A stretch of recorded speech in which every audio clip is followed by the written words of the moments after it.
Hapa tulipo ni hospitali ya Mrima Mkulu ambayo ilikuwa inajengwa, na tulikuwa nayo jengo likaendelea mpaka tulipofika mwisho katikati tukaona jengo limesimama. Wakina mama wetu wanazalia njiani, tunafanya kuomba madaktari kutoka Jibana Health Center wanakuja huku kwa community, wanakuja wanapima wamama wetu. Wamama wetu pia wanakosa hata godoro la kuwa walale wapimwe ujauzito. Tunabidi wakina mama wazibe na maleso ili mama yule ashughulikiwe mahali pale.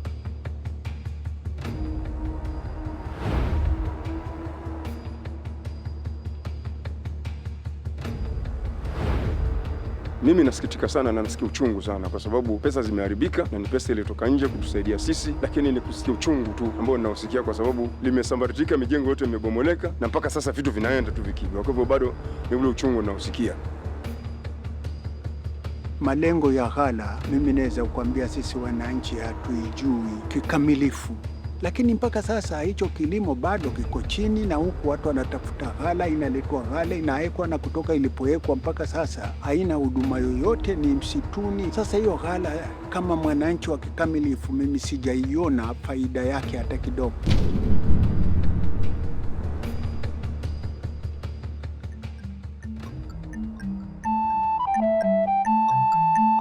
Pwani ya Kenya ni eneo lenye tamaduni nzuri na mandhari mazuri ya kupendeza.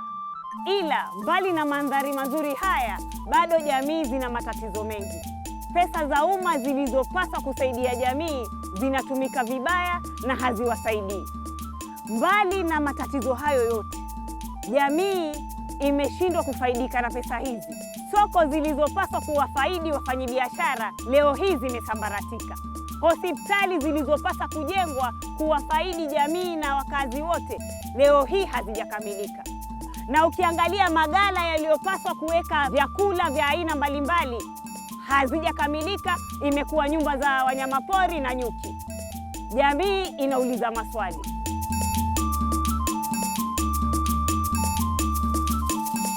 Mohamed Salim, mkazi wa eneo hili la Kombani, anaeleza maumivu na hasira nyingi anapoangalia soko hili lililofaa kuwa lenye shughuli nyingi na manufaa kwao.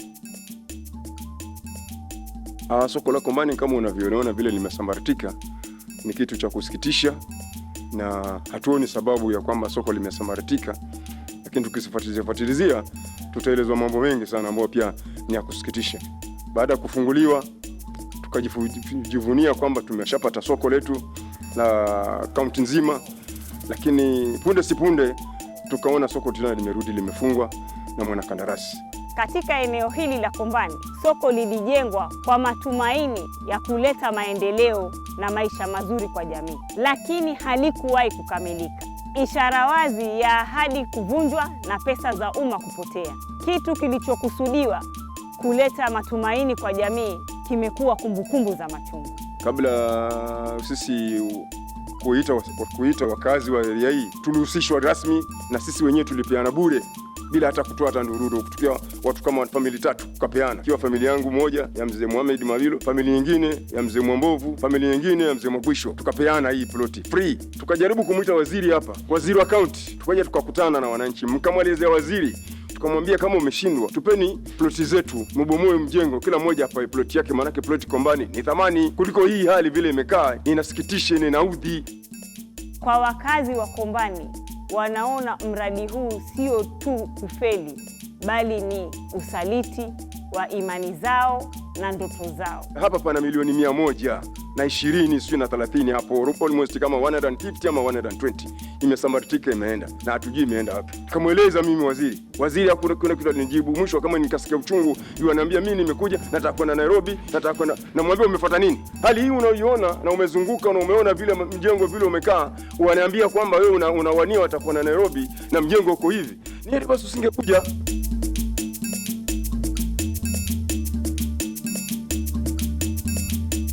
Ndoto na matumaini ya wafanyabiashara kama hawa ambao walikuwa washatambua mahali wataweka biashara zao zilikatizwa baada ya soko hii kutokamilika, na ndoto zao zote zikaisha.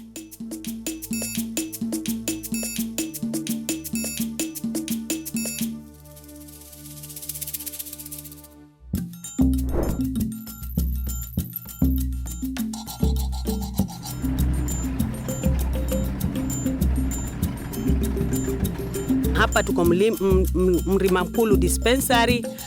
Tumekuja kwa ajili ya hii nyumba ambayo haijakuwa kamili kwa miaka 15 kufikia hivi sasa. Hatujui ni nyumba ya mtu kulala wala ni pesa ya serikali wala nini. Manake tulipoanza basi tulikuwa tunafurahia kama kwamba hii nyumba itatufaidi kama community ya Mrima Mkulu, lakini kufikia hivi sasa ninaona kwamba hakuna lolote ambalo linaendelea mpaka hadi kufikia hivi sasa ni kilio tu. Wakazi wa Chilulu wana hadithi nyingi za kusikitisha. Zahanati ya Mrima Mkulu iliyopasa kujengwa miaka 15 iliyopita ili kusaidia kina mama, watoto na jamii zote zilizoko hapa haijakamilika. Wamama wanajifungulia njiani ama nyumbani wakiwa wanatafuta hizo huduma. Leo hii zahanati imebakia kwa gofu. Yatuangalia. Wakati wa kujengwa hospitali hii tulipata wageni wengi sana kutoka Kilifi County kuweka jiwe la msingi, na jiwe liliwekwa hapa. Siku hiyo ikawa sherehe ya nguvu sana, tukawa na furaha na kurukaruka, na walipoondoka hapo jengo limeachwa. Sisi wenyewe hatujui tushike njia ipi. Kufikia sasa mimi ni hospitali hii, tushirikiane jengo ikamilike hii hospitali, kwa sababu tunateseka. Wamama kama sisi CHVs basi tunazalisha wake na mama chini, kwa sababu hawana hata transport ya kwenda kwenye hospitali. Waendeje na hakuna njia, hakuna hospitali? Sasa wataenda kivipi?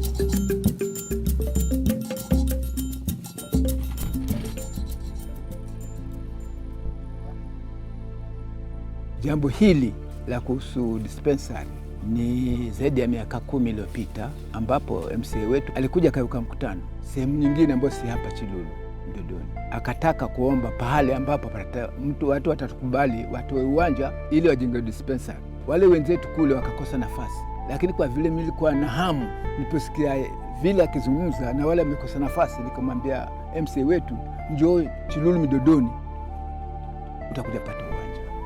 Alipokuja kulikuwa na wakina mama women group, wakawa wametolea watoe jengo lao hapo naitwa Wayani, lakini mimi nikakaa na ndugu zangu na watoto wangu, tukakaa tukajadiliana, kwa nini tusipate nafasi ndogo, nafasi ya kujenga dispensary. Watu wa Chilulu tulikuwa na shida na hospitali, manake hospitali ya hapa ziko mbali mbali. Ukitoka hapa uende Mwanzai, ukitoka hapa uende Masang'ombe, ukitoka hapa basi kulikuwa hakuna hospitali nyingine ambayo ni dispensary. Ni Kaloleni ilikuwa Mission, na ingine dispensary ilikuwa mbali sana Botani. Sasa ikaja kagua jiwe la msingi na mbunge wetu ambaye alikuwa marehemu Gunga, ikaanza kujengwa. Sasa maajabu ni kwamba jengo hilo kutoka 2014 mpaka sasa halijakamilika, na kila mwaka bajeti inasoma ya kuweka jengo hili ili limalizike au liwe limemalizika na linaendelea, lakini hakuna chochote. Hata hapo mwaka jana tayari ambayo kumeweka milioni 5 zitajenga hilo jengo, mpaka sasa haijafanya kazi. Sijui milioni 5 hizo zilikwenda wapi, zilikwenda mpaka dakika hii. Fikiria miaka 10 mpaka sasa jengo halijamalizika. Hizi pesa zinaenda wapi? Vile nijuavyo ni kwamba serikali ya Kilifi, serikali ya Kingi iliiba pesa. Hivi ukiondoka hapa ukitaka wakina mama wapimwe mimba au watoto wadogo kupimwa, ukienda pale utalia pale dispensary ile jengo la kina mama, wanalala chini. Hakuna hata kitu hata kimoja kama hiki. Hakuna ngaki jigodoro cha mama ambaye anapimwa mimba kulalia, hakuna. Sisi huku ni wananchi, ni wapiga kura au tutatoka nchi nyingine, basi tumekuja hapa. Yasikitisha.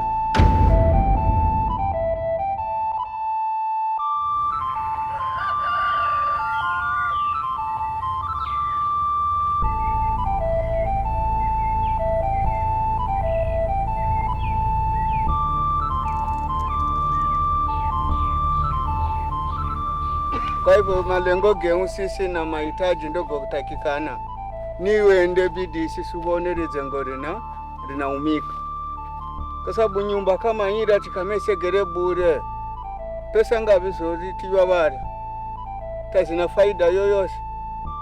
Kwa hivyo sisi tunataka lile jengo liende kazi twaliona. Chikamalira mbalo la kusudiwa kuendeka talinda wezekana atwaenzera njine la kukalalinda ufana ilo jengo. Ukanielewa? Chifika wakati wa games zacheza ndizo zanja nazikia bano bana. Kwa hivyo tunakutia hasara badala ya kutia faida tena banda. Watu wanaonendea faida leo serikali. Mambo kufocus mambo kanjina gemanji. Hapa the offside na radi unde kwa hiyo yose lakini sisi tunakutia hasara. Anazie wanaribika bana sasa jina sepi. Ama hiyo ni kama guest sasa hivi. Guest. Na uchiniende kana ndo unaona makonto mukatende bana ndani. Ule msita peke yake unahifadhi wakora kadhaa. Hata mtu ameiba ng'ombe anakuja jifie pale. Ama yeye ni jambazi, anajua mimi nikikaa pale mpaka saa 7 saa 8 naweza kwenda kufanya vitu vyangu na nikarudi nikaenda zangu. Alafu manyoka zimezidi kubaki pale. Na tukijua pesa zile ni zetu, kama zimehifadhiwa pale, zimehifadhiwa kwa lengo gani? Kama ghala haiwezekani, kwa nini tusitafute kile ambacho kinawezekana? Kikoneni, jengo kubwa la kuhifadhia mazao lilijengwa. Leo hii limebakia kuwa tupu. Hakuna aina yoyote ya mazao na wala wakulima wanaohifadhi vitu vyao. Malengo ya ghala, mimi naweza kukwambia sisi wananchi hatuijui kikamilifu.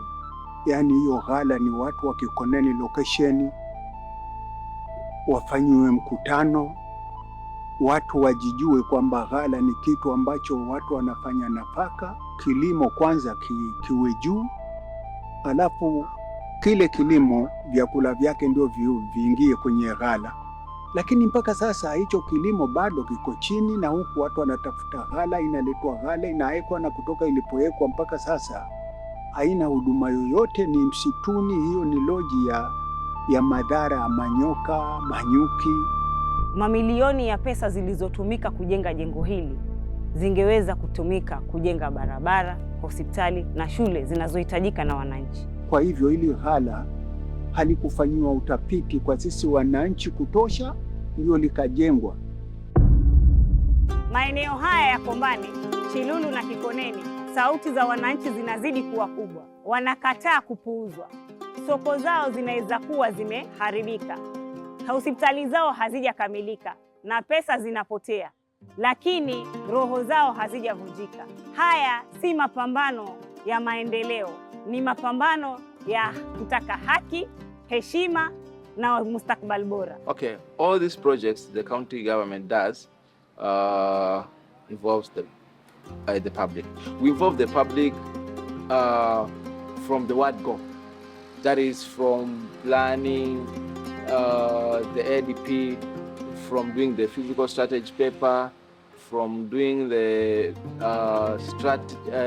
that is the budget, and we also try to give them the feedback. So all these projects, the public are involved. Watu wanasema sasa viongozi wanafaa kusikiza, kuwajibika na kutekeleza miradi iliyopendekezwa na wananchi. We have issues with implementation, a little bit implementation where some of this public are not involved in some areas, but the county government is aware of that issue, and we are trying, as the coordinators, we are trying as much as possible to bring the HODs into task, so that any project that starts, at least the public is involved and there's that ownership of the project. Initially, zile regimes ambazo imetoka ilikuwa ni tofauti.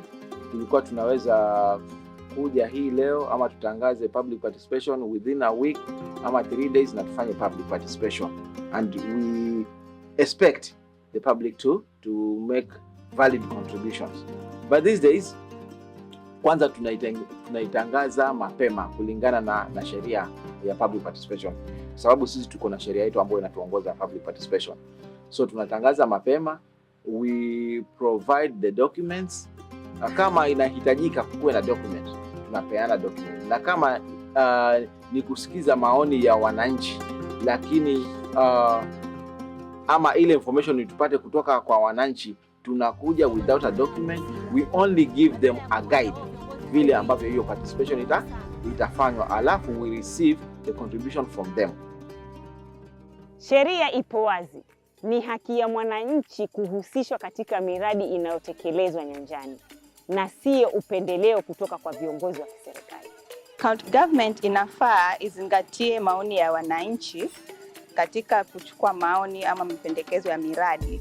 Pia katika kutekeleza hiyo miradi wanafaa kuzingatia ile tunaita zile PMC zenye zinachaguliwa kusimamia ile miradi, waipee ile BQ yenye watakuwa wanafuatilia miradi kwa ukamilifu. Kukiwa na awareness kama serikali ingefanya awareness ya kuelimisha hasa hususan yule mwananchi ni sehemu gani ama ni kitu gani anatakikana kufanya wakati ukiwa na changamoto kama hizo, akielimishwa hususan kile kitu ambacho yeye kama mwananchi ni lazima awe atachukua jukumu la kwamba aangazie katika hilo swali, kama katika yale masuala ambayo pengine yatakuwa yamechipuka. Sasa ukiangalia hali kama ile limesambaratika la kama fisi la kama nyani pale ndani, si ni pesa hiyo iliharibika? Ile ni haki na liko vile vile unavyoona limesimama. Sasa mimi sioni kama ni haki. Basi kama vinafanyika lakini si vizuri. Ni mwananchi anapotaka haki yake atendewe, ni atendewe. Mimi ningewaambia mradi wowote utakaokuja, kwanza wananchi waelimishwe, wapate ufahamu mwema, alafu ndio waletewe huo mradi. Si mradi uje tu watu watatu wao wachaguane kwamba wewe fulani utasimamia hivi, wewe fulani utasimamia hivi, basi mradi uletwe. Hiyo naona ni uharibifu. Lakini katikati ya matatizo haya yote bado kuna matumaini. Watu wamesimama kidete kutetea haki. Na imani ya kwa mwaka huu tutakuja tengenezewa dispensary yetu tena ya Mlima Mkulu. Nimepeana kilio changu, hata hivi namngojea, amesema atakuja mashinani atuone, na tunamngojea kwa hamu sana. Mimi ninachoomba ni umoja wetu tu kama walivyosema ya kwamba watakuja kule mashinani ili waje wakutane na community, jamii ya kule kwetu, ili wao watatueleza zaidi, ili tuwe tutaelekezana mambo yataenda vipi. Haya si mapambano ya maendeleo tu, ni mapambano ya kutaka heshima, haki na mustakabala bora. Watu wamesema viongozi wanapaswa kusikiliza, kuwajibika na kutekeleza miradi iliyopendekezwa na wananchi.